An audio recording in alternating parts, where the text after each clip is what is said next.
В эфире обзор чрезвычайных происшествий. В студии работает Руслан Варламов. Здравствуйте.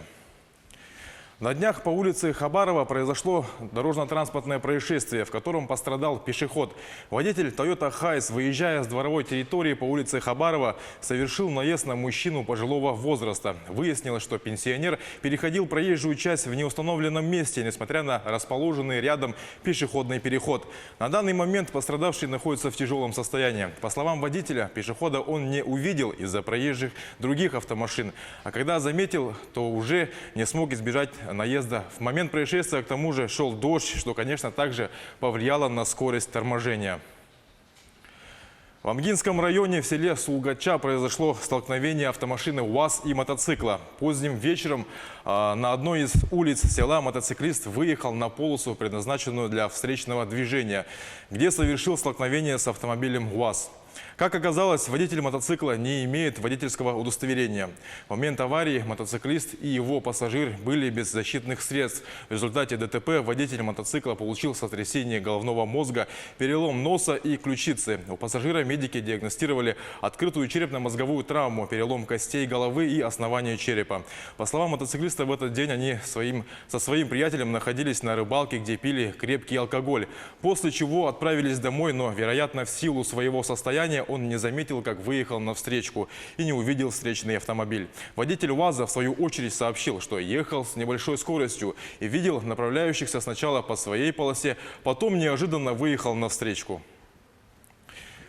На днях в Подмосковье прошла генеральная репетиция танковского биатлона. Наводчики машин из различных стран пристреливались, чтобы не только удивить тысячи гостей точными выстрелами в ближайшие 2 недели, но и, возможно, одержать победу в штурмовом зрелищном соревновании, рассказывает Людмила Александрова.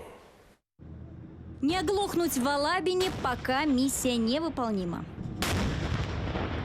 Услышать такие залпы человеку неподготовленному значит как минимум пуститься на утек. Но здесь все ожидаемо. Даже пресса в берушах. На полигоне пристреливаются танки участников биатлона. До его старта меньше недели, поэтому последние приготовления очень активные. Репетируют по очереди 40 единиц бронетехники. Всего в биатлоне их будет свыше 120. Большинство боевых машин наши. Для участников с других континентов это едва ли не единственная возможность пострелять из российского танка.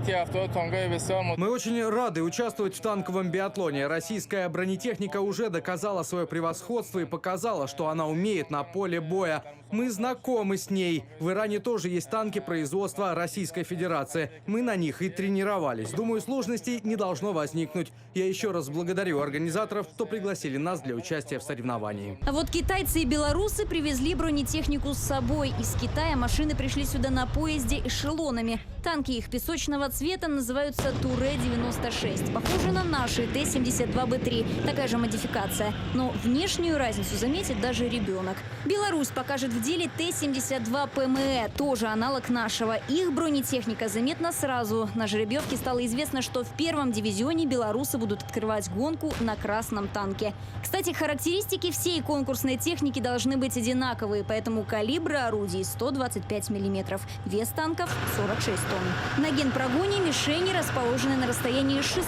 метров. На биатлоне дальность выстрела превысит 2 километра. Само зрелище можно будет увидеть здесь, в Алабине, с 3 по 17 августа. В нем примут участие 25 команд со всего мира. Людмила Александрова, Артур Гавриш, Ксения Чернухина. Новости 360. Иран снова захватил иностранный танкер в Персидском заливе. Судно, предположительно, везло контрабандой топлива. Команда взята под стражу. Подробности у Сергея Берец. В воскресенье стало известно о новом захвате иностранного танкера в Персидском заливе. Операцию провели 1 августа военно-морские силы Корпуса стражей Исламской революции Ирана. Их база находится на острове Фарси к северу от Ормузского пролива. Под каким флагом следовал танкер, не сообщается. Как заявил бригадный генерал Рамезан Зирахи, которого цитирует информационный сайт КСИР, танкер перехватили патрульные катера стражей. Это произошло во время перекачки топлива, предназначенного для контрабанды в одну из арабских стран залива. Груз конфискован, а члены экипажа арестованы. Поскольку цены на топливо в Иране одни из самых низких в мире, процветает сухопутная и морская контрабанда в соседние арабские страны. В июле иранцы задержали британский танкер в ответ на задержание своего судна в Гибралтаре. Ранее Соединенные Штаты обвинили КСИР в подрыве 2 грузовых судов в Оманском заливе. Тегеран отрицает свою причастность к этим инцидентам. 20 погибших и более 20 раненых в результате стрельбы в Техасе. Молодой мужчина устроил теракт в торговом центре в Эль-Пасо. По меньшей мере 26 человек получили ранения, злоумышленник задержан. Как полагают власти, он совершил преступление на почве ненависти. Подробности далее. 20 человек стали жертвами стрельбы в торговом центре в Эль-Пасо. Ранены не менее 26. Огонь по людям открыл 21-летний мужчина, постоянно живущий за 1000 километров от места преступления. Нападавший был вооружен автоматической штурмовой винтовкой. Власти не называют имя подозреваемого, но американские издания идентифицировали его как Патрика Крусиуса. Сообщается, что он был задержан без применения оружия. Губернатор штата Грег Эббот назвал 3 августа одним из самых трагических дней в истории Техаса и пообещал провести агрессивное расследование и судопроизводство. По словам представителей органов правопорядка, злоумышленник действовал в одиночку и совершил преступление на почве ненависти. Федеральное бюро расследований и полиция выясняют, является ли стрелок автором манифеста, опубликованного онлайн. В нем содержатся угрозы в адрес испаноязычной общины. Личности погибших пока не раскрываются, но президент соседней Мексики Мануэль Лопес Обрадор заявил, что в числе убитых и раненых есть граждане этой страны. В день преступления в торговом центре Cielo Vista Mall было довольно многолюдно. Люди делали покупки перед началом учебного года в школах. Один из продавцов снял, как в здание заходит полиция. Сам он в это время укрывал женщину с ребенком, напуганных стрельбой. На одном из любительских видео полицейские эвакуируют покупателей. Людям говорят поднять вверх руки. Раненые доставлены в несколько больниц в округе. Полицейское управление Эль-Пасо обратилось с просьбой к добровольным донорам срочно сдавать кровь и указало адреса медицинских центров, где это можно сделать.